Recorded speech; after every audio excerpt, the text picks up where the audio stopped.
Every campus has its fair share of ghost stories. But the legend of Dormitory 3 is unlike any other. It's found in old storybooks passed from student to student. It's as famous as any chapter in a textbook, retold year after year, with only slight differences. The core story remains the same. A heartbroken female student, wearing a long skirt, ended her life tragically within those very dorm walls. From that moment on, the bathroom of Dorm 3 became known as the most haunted place on campus.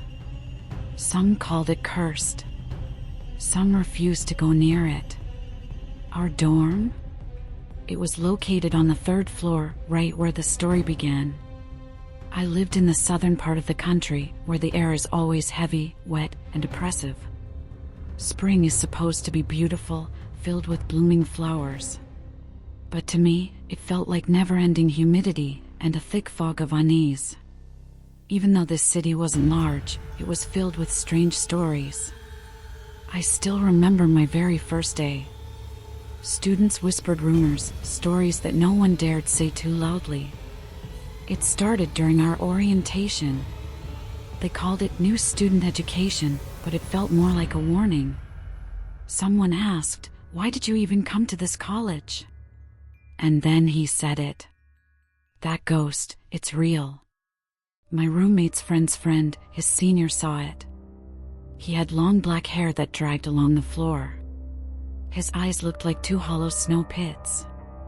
And his tongue? It was insanely long. You wouldn't believe it. My head spun hearing that. My classmates turned pale with fear. I could tell from their faces that none of us would sleep well that night. But one guy stood out. His name was Chen.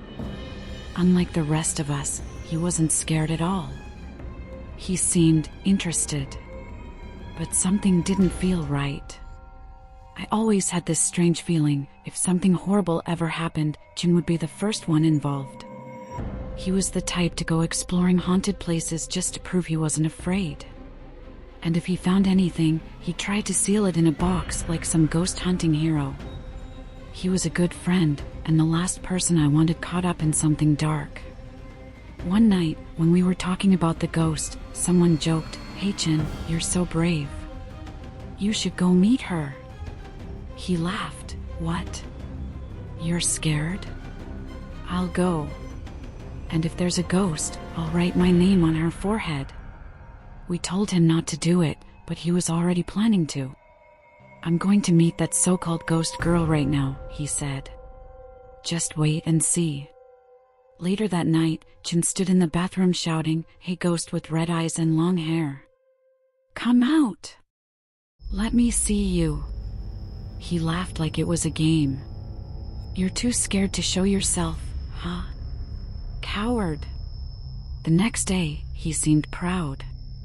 He began telling everyone about his heroic night in the haunted bathroom. But something was off.